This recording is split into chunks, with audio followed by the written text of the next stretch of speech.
Hello, Jets fans. The preseason is officially over, but the New York Jets were undefeated throughout it. There's a lot to talk about in what was a very entertaining game last night.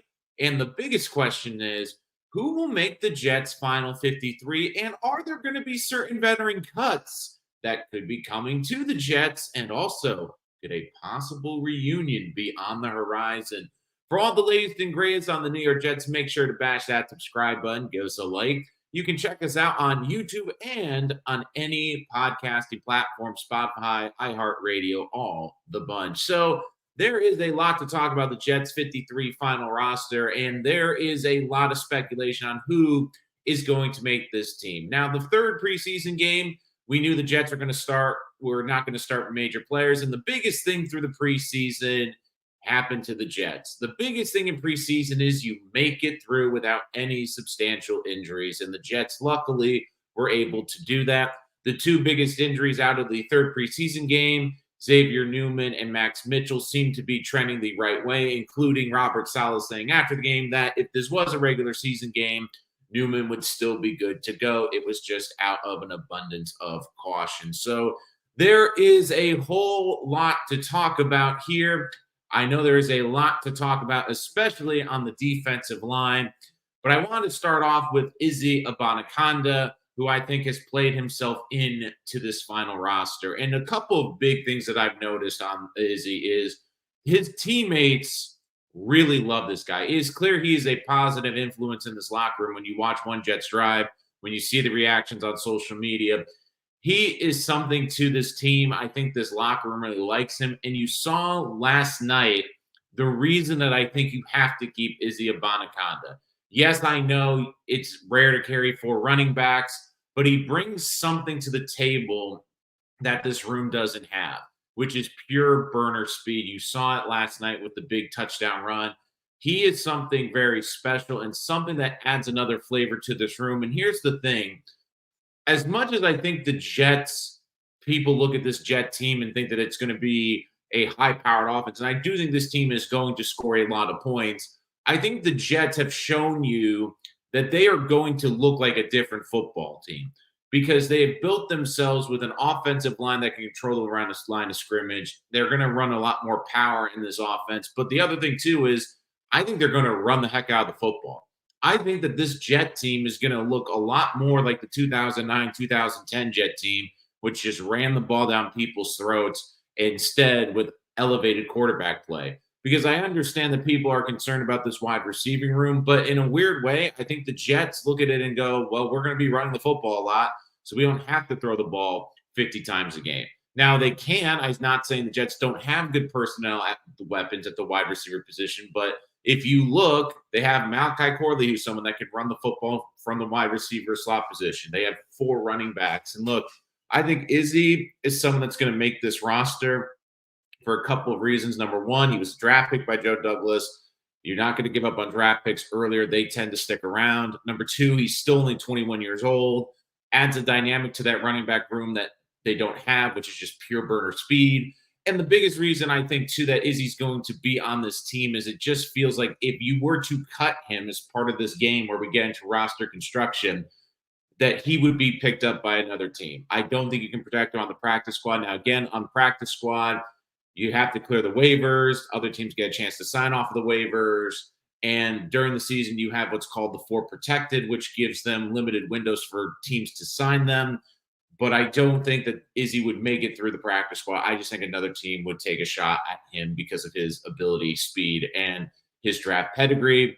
But let's get to the big one. And again, I will get to your comments and questions. Keep lighting up. Please let us know who you think should make this roster and who shouldn't. So let's get to the elephant in the room, which is the defensive line. And I will start off with this. This will be a very hot topic as we get into roster cuts, because I think there is one name that has been circulating, and I've been one of the people that have said it, that should likely be cut from this team. I have been a proponent that Michael Clemens should be cut from this team. I have been someone that I have been pounding the table that he should be cut from this team. But a couple of things have shown that he is not going to be cut from this team. And I know everyone's going to light up the comments. They're going to be freaking out as I say this right now, but here is the truth. It is clear that this staff still values Michael Clemens. When asked about Michael Clemens, that he looked a bit sluggish last year, he didn't have a great season. Robert Saleh was in a press conference this week and basically said, that's on us because we told him to gain weight because we wanted to see if he can play also inside the defensive tackle position. He's lost a lot of weight this offseason, and according to Saleh, he's looked like he's regained a step. Now, again, Clemens had a good rookie year, had some nice pressures. The thing that concerned me is I looked at the pressure rate this preseason, had the same pressure rate as an Eric Watts as an undrafted free agent. I didn't really see that burst, and I get where people are coming from, worried about Michael Clemens. But the way they talked about Michael Clemens this week, how they held him out of the final preseason game, where they basically told the world, we are resting all the key players, is why I think Clemens makes this team, much to the chagrin of a lot of Jet fans. So now comes the interesting question. I think the Jets are going to carry between 9 or 10 defensive linemen. A lot of it comes down to the wide receiver room. At this point, if it were up to me, I would probably cut Irv Charles. I think Quantez Stiggers has showed he's good enough as a gunner.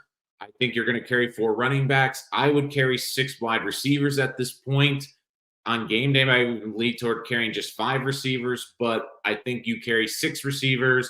So now we get to the defensive line. So part of being a general manager and part of building this roster for the regular season is about roster gymnastics. And a lot of who will stay on this team, I believe, comes down to who you can likely protect.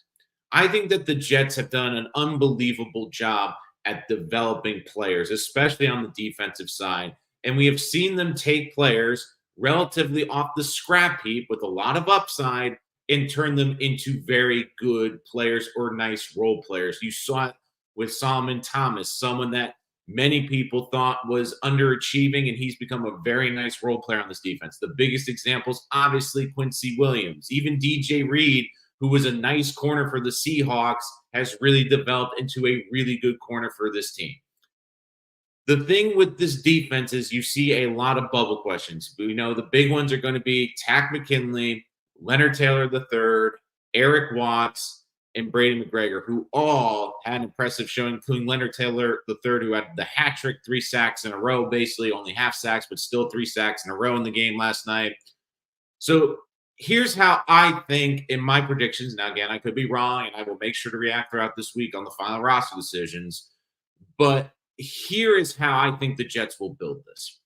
I think the Jets will look at it and saying, if we were to cut or basically put someone on the practice squad, which is you put them on waivers and they have to clear waivers, who is the most likely to get through that we can protect?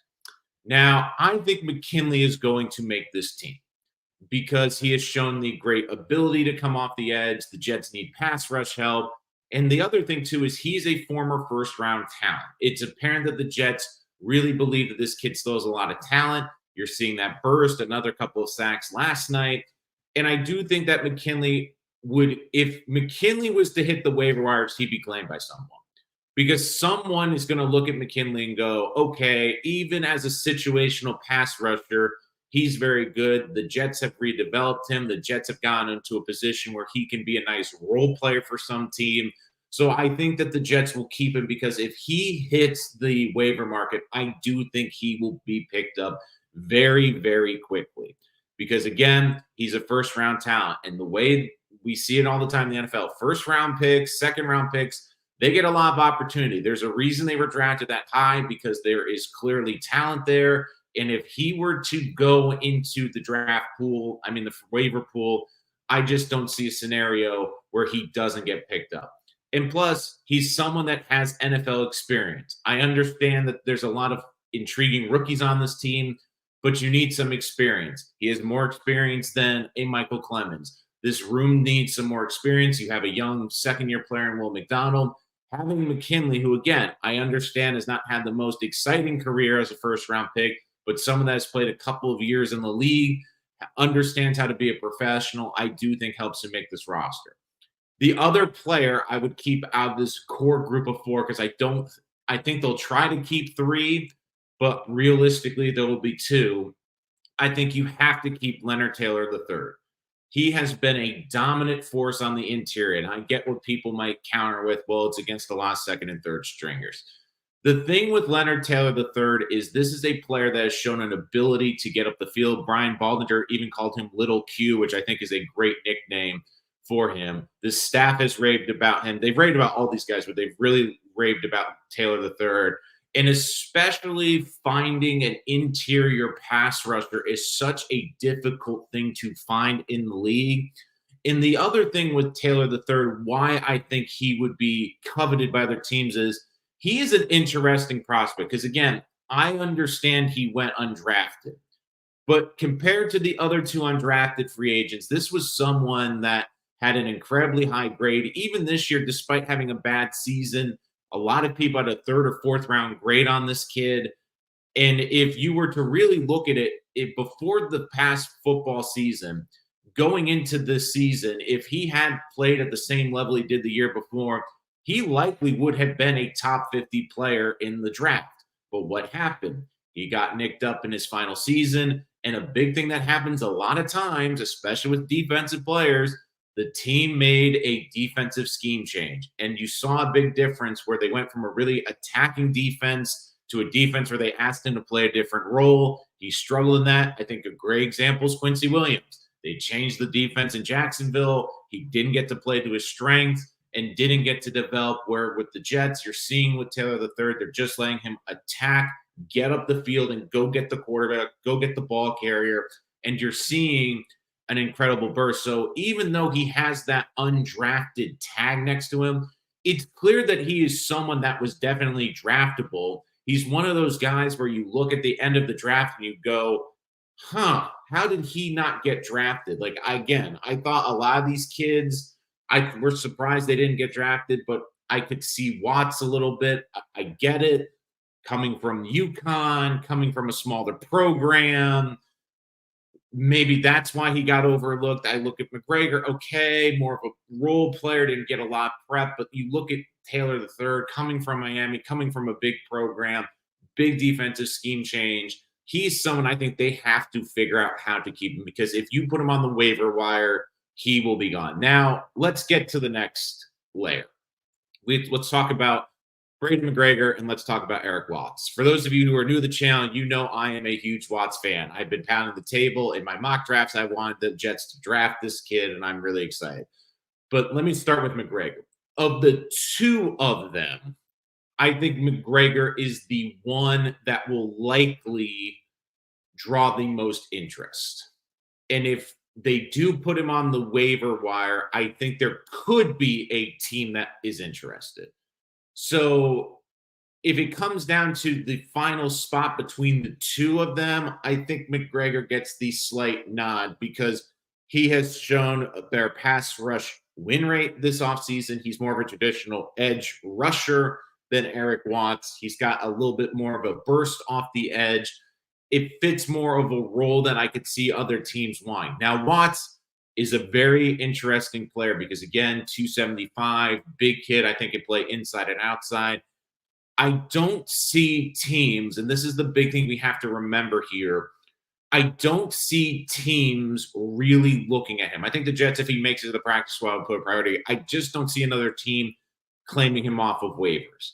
Again, he's had a very good preseason, but the thing we have to look at is during this weird time where there's some movement, I think a lot of these coaches are going to look for more veteran free agents, maybe guys that got cut, including one I'll bring up later. But I just don't get the sense that there would be a huge market for Watts. I think there'd be more for McGregor because McGregor has had a better pass rush win rate.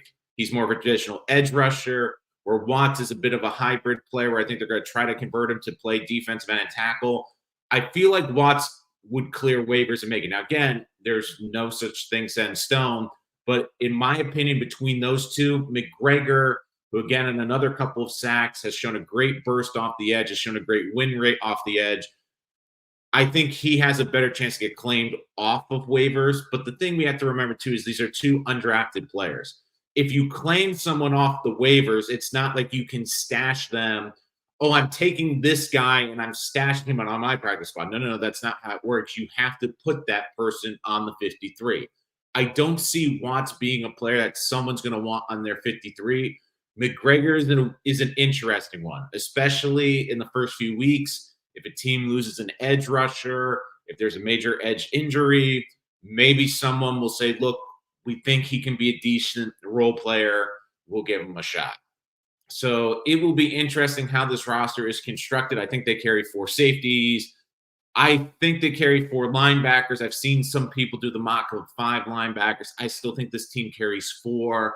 You know they're going to put Jordan Travis on the unable to participate. I think Adrian Martinez sticks around as a backup quarterback, as a practice squad quarterback. I don't think anyone's picking him off the waiver wire, but there's going to be some interesting pieces moving around. But my big thing is the 2 players, like I know it's going to come down to it, that I really think are going to make this roster on the defense are Takk McKinley, because that first round pedigree. And again, there's a reason he was a first round pick. He has talent. And also Taylor III, because he is an ability to get up the field. This is someone that should have been higher on people's boards, was still someone that was considered a draftable player, where I think McGregor and Watts have better chances of clearing the waiver wire, where if those 2 hit the waiver wire, I think they are gone. But that is how I would build it. And there is a lot of questions. I have another thought for an interesting player. And again, I'm constantly checking Twitter because we're starting to see some of the cuts from around the league coming around. None of major significance toward the Jets at this point. But if there is, I will definitely bring it up to you. But there is a lot we will be keeping an eye on. And look, if I still think that McKinley's going to make this team, if I had to put money on it, I think it's McKinley and Taylor III, where, yes, there are still a couple of interesting pieces like Eric Watts and Brady McGregor, but they are someone that I would definitely keep an eye on. But I also would say this, because I saw this video circulating. I don't know how it came up on my timeline, but there's like a timeline of like Giants fans praising the Jets for mocking the Jets for drafting Sauce Gardner because they wanted Evan Neal. Man, Evan Neal, like that was a rough night for him last night. And am I the only one that feels like, and again, I know that they said he got taken out of the game because they wanted to protect him from injury, but am I the only one that thought that was almost like a weird kind of benching in that game? Definitely let me know in the comments as well. But we have a lot of questions and comments coming in. Let us see what we got here. Scott Foster wishing everyone a good morning and a good afternoon now. Hit the like button from Dano Jets. Thank you, Danny. Karen Mitch, should we have 2 practice squad? Braden Smith, number 87. Yes, Kareem, I agree. Brandon Smith, I would say should make this practice squad. I think McCutcheon also makes it. The weird thing is, I think the Jets carried the 6 receivers. The weird thing is going to be Mike Williams for week 1. If he's active, is he going to be inactive week 1? How does that impact the wide receiver room, which comes down to the final decision? If I had to bet, I think the last receiver, the 6th receiver, is going to be Brownlee because he brings the size there. But look, Brandon Smith has a nice toolbox. I think he's got a lot of potential. And again, it comes down to this little game of who makes it to the practice squad, and I think he can make it through. But look, this is also a fun camp for Jets fans, because this is the first time in a long time that I can remember where you look at this roster, it's really freaking good. I mean, we are talking about them afraid of losing good pieces. Like even last year when we had all these aspirations in camp, we had these hot debates. Who's going to be the starting offensive lineman? Should AVT be playing tackle because of the tackle depth? Should Mekhi Becton be the starting right tackle? Like, we were going through all these scenarios. And how many years have we gone on this channel and said, in training camp, who should be the Jets' number 2 receiver? Like, we know what their top 5 receivers are this year. Like, we were debating, do they even have a decent number 2 receiver? Do they even have enough tight ends? Do they have enough depth at the offensive line?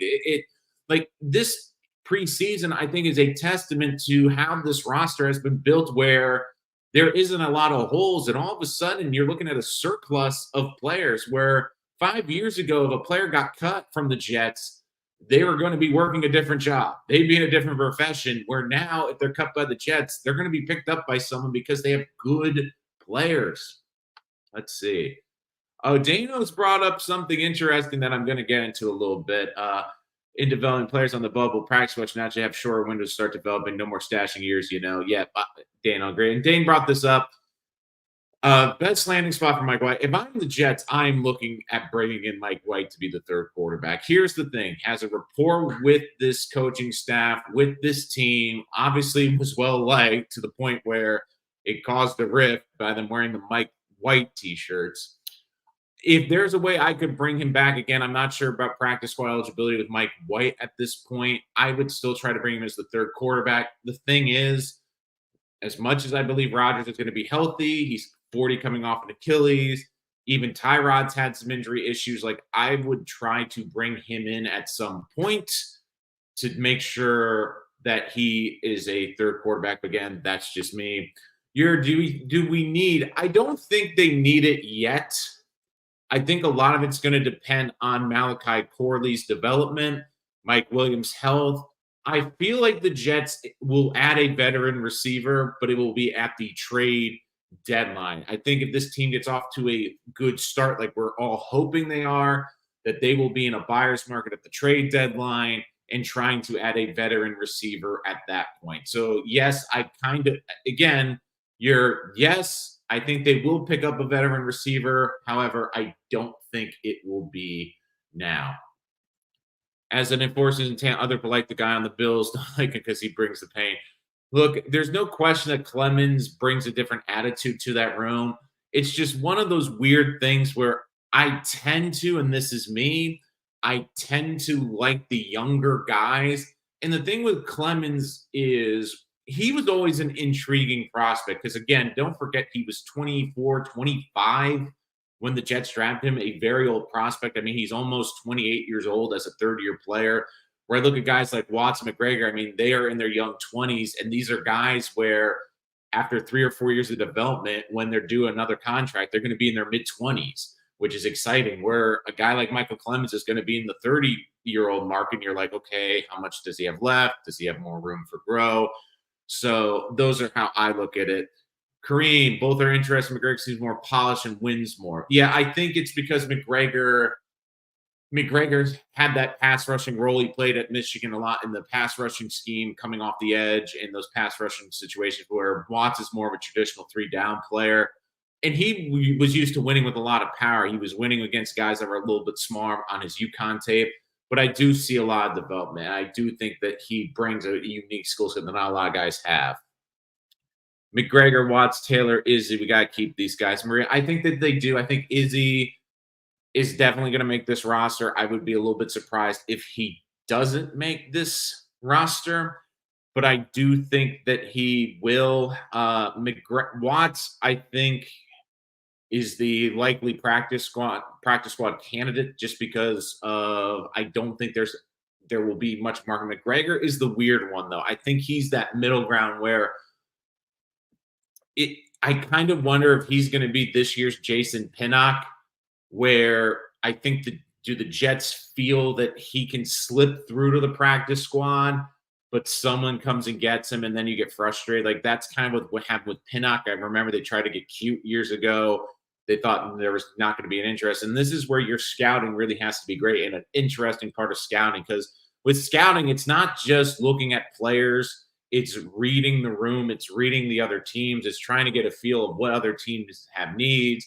Could they be interested? Like, because you also have to look too. Like, let's play like a game too. Like, let's say with McGregor, I think it's a good example. Let's say if the Jets attended it, I can't remember off the top of my head, but if let's say they attended his pro day, I think a good thing that they have to remember is, okay, how many people were watching him? How many people had deep interest? How many people were talking about him? If it's only like one or two teams, and those are the teams that you're looking around right now, and they basically have some injuries. Their depth at the edge room hasn't been great this preseason. Maybe they'll be interested in adding to a 53. especially if there's someone there that was really interested. Maybe there's someone that was really hard to negotiate against. But I think the two big examples, though, where McGregor might also be the outside one out is if you remember during the undrafted contract, Watts got one of the bigger undrafted contracts, and Leonard Taylor III got a really substantial undrafted free agent contract, which to me shows how much the Jets believed in them. Where with McGregor, the other thing that also plays into this too that we have to talk about is unfortunately the Hassan Reddick elephant in the room. Because as much fun as we're having building this 53, if Hassan Reddick decides to show up, which again, who knows when that day will come, then you're gonna have to move a defensive edge piece. So then you also have to look at two. If you do put someone on the 53, can you clear them through waivers? So again, McGregor, if he makes the initial 53, might not be for long. If Hassan Reddick tomorrow says, "Hey, I'm gonna come back and sign for the 1 year deal," then it turns into, okay, can you stash him on the practice squad? So there is a lot of roster gymnastics that are going around. We know what Maria thinks. Maria thinks that Tack is a lock to make it. Let's see. Kareem, I think, is thinking what I'm thinking at the deadline.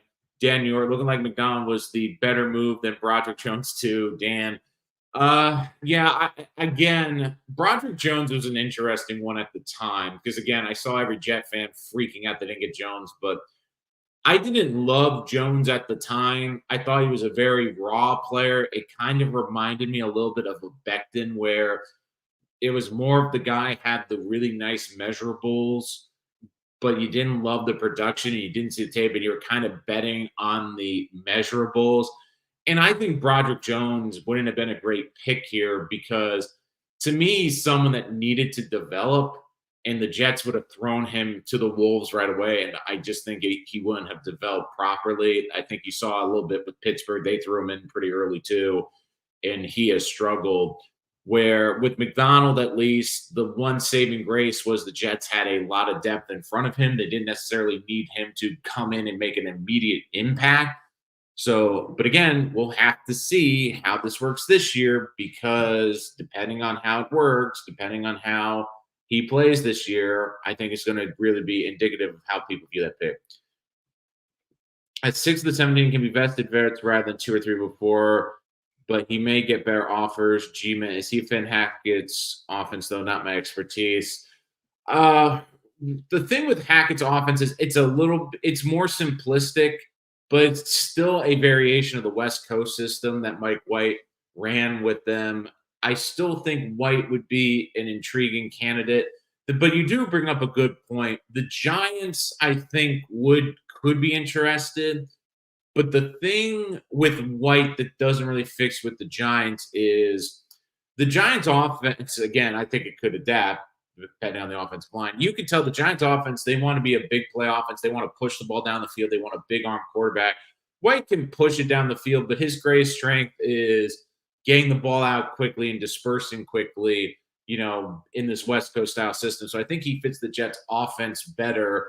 And for Mike White, you also wonder what his agent is telling him. Is Mike White really want to get on a roster really quickly, or is it better if he doesn't sign for a little bit, if he bides his time a little bit, and if we're in week 4 or 5 and there's a couple of key quarterback injuries, he might be in higher demand at that point. So it's part of the game that you have to play as well. But it will definitely be very intriguing to see how this roster is officially constructed. But I think also for Mike White, it might be one of those situations where the Dolphins are kind of hoping that they cut him. No one signs him. If there is an injury, they can bring him back. But I think it's interesting because to me, Mike White has proven he is a very good backup in this league. He's won games in this league. He's been efficient in this league. I mean, to be honest, I'm a little bit surprised he's not with Miami. But don't forget, too, that the Jets really wanted to keep Mike White a year ago. They really wanted to keep him. And I know Jet fans freaked out that they didn't keep him, but the Dolphins had to really give him a big offer to go there. Like, we forget how big of an offer and how much more they had to ante up to the point where the Jets are like, look, we can't afford to be paying the backup quarterback this much. And again, in retrospect, you looked at it last year, and the hope was Zach Wilson would sit, learn behind Aaron Rodgers. He would never have to play. I mean, everything broke incredibly long for the Jets last year with the whole Mike White situation. Because, like, again, in a perfect world where, or the optimistic world, Rodgers would play 16, 15 games. Zach would only start a game or two, but he'd be able to sit for the majority of the season and take in all this information and learn. But of course, that didn't happen. Had to step away. Did not know if you covered this. Okay. The five receivers are pretty much set. We know it's going to be Mike Williams, Garrett Wilson, Corley, Lazard, and okay, now I'm trying to blank. Let's see. Corley Lazard, uh, Corley Lazard, Mike Williams, Garrett Wilson, and Xavier Gibson. That's right. I don't know why I was blanking out Gibson. Again, I haven't seen a lot in the preseason. That's probably why. You know, those are going to be the five. I think they carry six. I've seen a lot of people saying seven. I think just to keep the extra defensive lineman, they're going to try to keep, I think they're going to cut Irv Charles. I know the staff loves Charles as a gunner. Personally, I'm of the mindset I would rather hold off. I'd rather give that to Stiggers because you know he's going to make the roster. But I would say the sixth receiver, if I had to guess, because I think Brandon Smith goes practice squad. I think it's Brownlee. They really like the kid. He's a big body receiver. I think you also have him on the starting roster in case week one, for example, Mike Williams isn't a go. You're able to then to keep him inactive, not lose a roster spot, and then have Brownlee just go and play there. I just think they're going to carry six. And the thing too is the Jets last year had so many three wide receiver sets. I think you're going to see a lot less of that. I think you're going to see a lot more heavy personnel, two tight ends or two running backs out there. I think you're going to see a lot more just two wide receiver sets. Like I wouldn't be surprised on game day if the Jets sometimes only carry five receivers, but I think it's going to be Brownlee out there as well. Can find a job after week one that Mike White can too. Absolutely. Again, it might be a situation where they're advising their quarterbacks just be patient. By week five, there's going to be 5 or 6 quarterback injuries, and there's going to be a whole new market for you. McGregor was a beast, and so as Tack can see why he was a first round pick. Yeah, McKinley, you saw like the rip move, you've seen the speed moves. I think that he is an unbelievable player. I think Kareem's like they look at. I think you're talking about Mike White. McGregor, I think, shows upside as well. McKinley, again, it comes down to if McKinley gets cut by the Jet, if he gets cut, just in case someone's just joining us, he hasn't, but I'm just playing scenarios. I think McKinley gets picked up like that. First round pick, looking good, looking like he's figured some things out. I think he would be gone. McGregor is one of those interesting ones because, again, it's hard because McGregor and these guys, it's also the hard part about the preseason is they look great, but they're going against second and third string offensive lines. Again, temper a little bit the expectations. But I do see a lot of nice things from McGregor. I see a nice first step. I see some nice moves in the toolbox. But it's one of those things where I think the Jets might try to get cute and sneak him on the practice squad. Like he's really in that 50, I call it the 54th man, where it's like they're right there, but does it make sense? I hope they replace. I hope with Butterfinger Brownlee. Yeah. Look, Brandon Smith. I just feel Tony. Like I see that there's a lot of Jets fans, and I really like what Brandon Smith did this preseason. But it comes down to I think that they know they can stash him on the practice squad, which is why I think he gets there. Now, I wouldn't even be shocked if the 6 receivers Irv Charles, so they have that flexibility of having that ability to have that extra special teamer there. And even though he's a receiver, not really in the receiving room, if you catch what if you catch what I'm putting down right there. Kareem, I know that they're about the same height. I just think that they feel they can get away with putting Smith out there. Brownlee, again, got a lot of reps last year. I would also not be surprised, too, if a lot of this comes down. Now, again, I don't think this is the end all be all, but I do think could it also come down to a bit of Aaron Rodgers?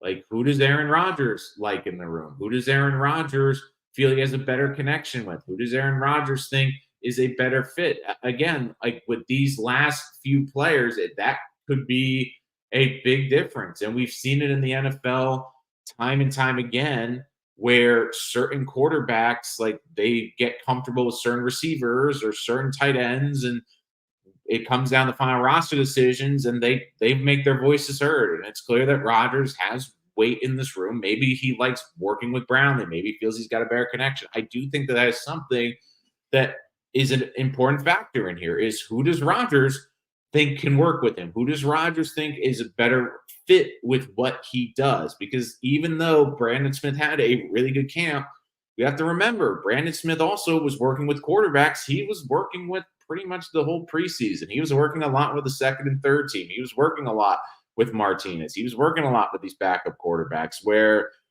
did he get a lot of reps with Aaron Rodgers? Did Rodgers build a rapport? Did Brownlee get more reps in training camp with Rodgers?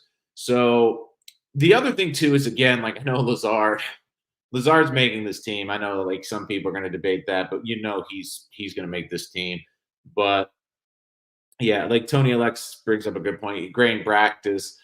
I mean, he was good in the joint practices, which are basically simulated games. I mean, Brownlee had the really nice catch against the Commanders in week one. Uh, and look, I mean, look, here's the other thing too. Like, this is also a good thing to have. I mean, when was the last time we came out of a training camp and go, man, the Jets have a plethora of interesting receivers.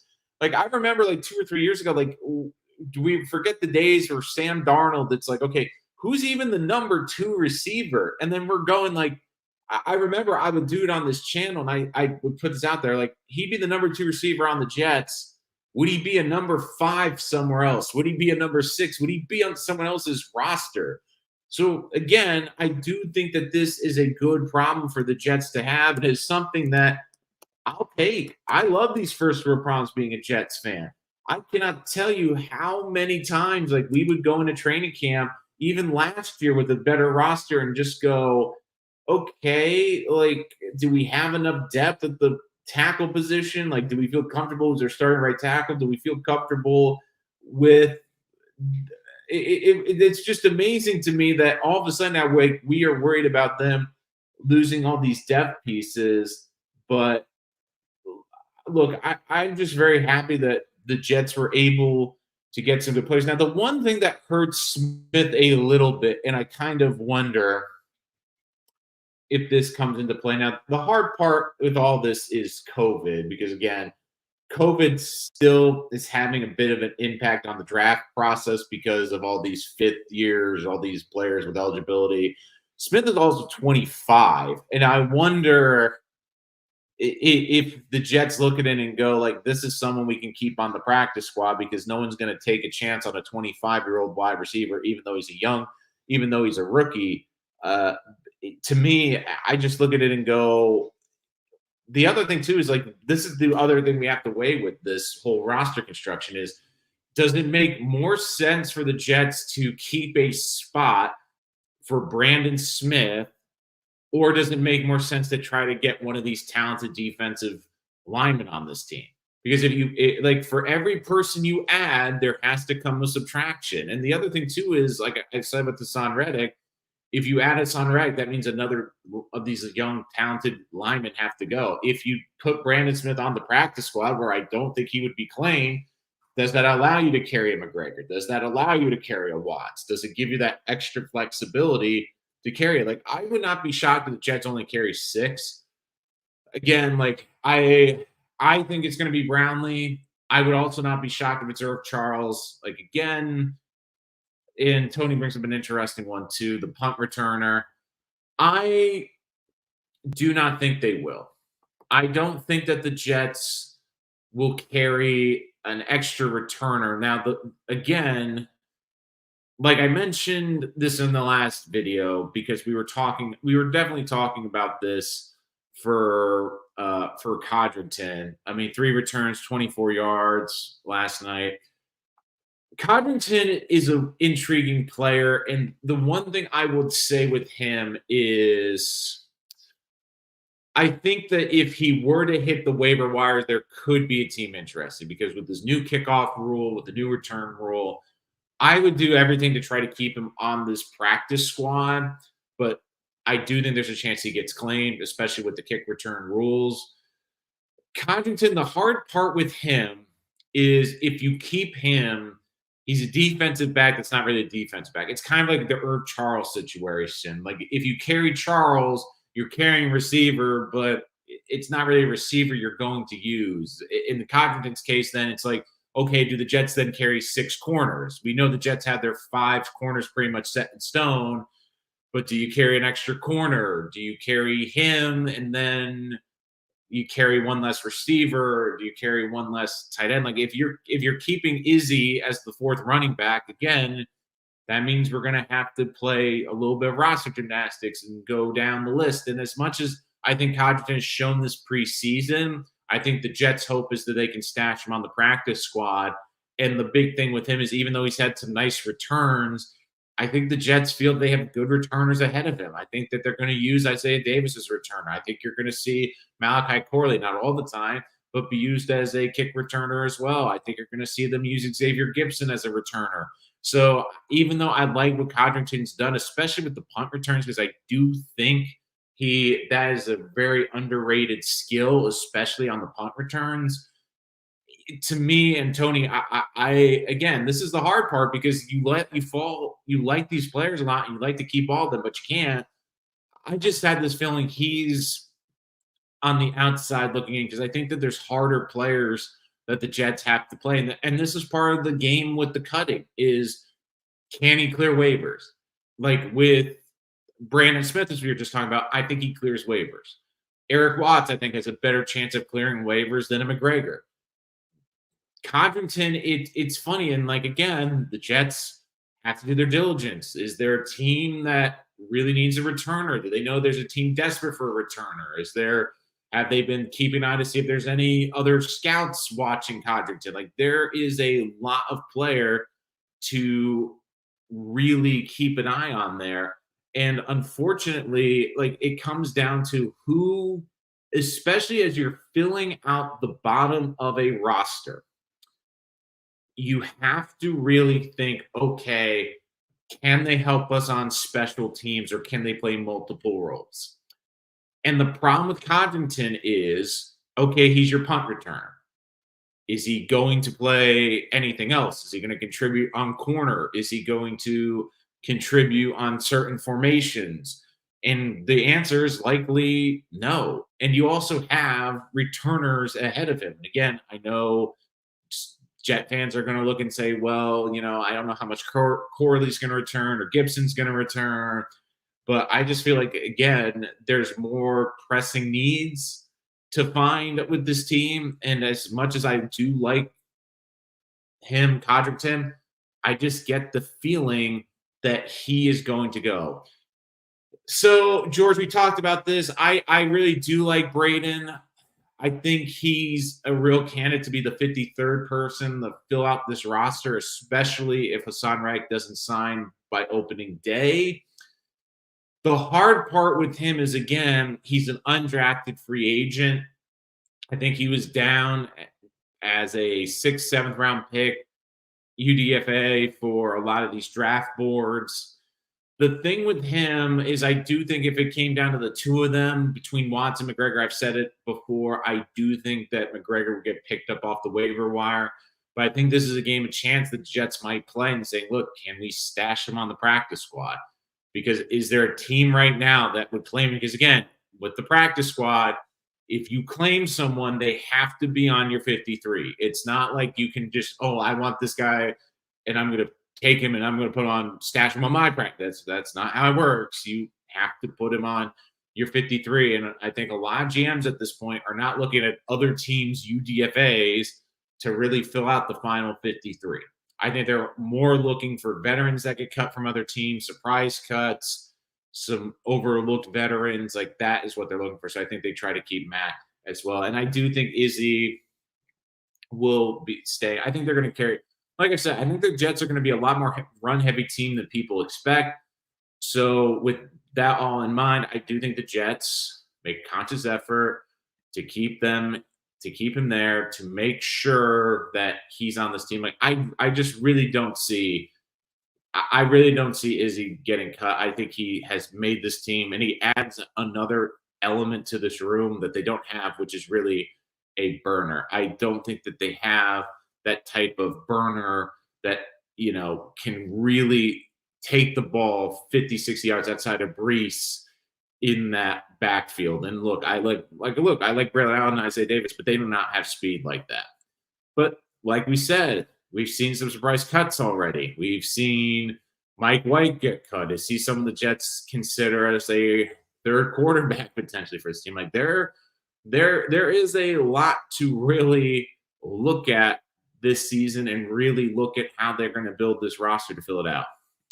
Can the Jets get a Tony? I wish they could, but unfortunately, I don't think so. And again, that is another factor who plays into who makes the final roster. But there will be a lot of roster gymnastics. Make sure to comment below who you want to see the Jets keep and who you'd be comfortable cutting. And like I said before, I don't think they're cutting Michael Clemens, which may annoy some Jet fans. But again, I think they've made it clear he didn't play in the final preseason game. And they've also been apologizing for having him add weight last year as part of his performance. So I do think that Michael Clemens is on this final 53. But I want to hear from you. And of course, thank you so much for joining us here on Rich Sports Talk today. You can check us out on YouTube and wherever your podcasts are streaming, wherever you are watching or listening.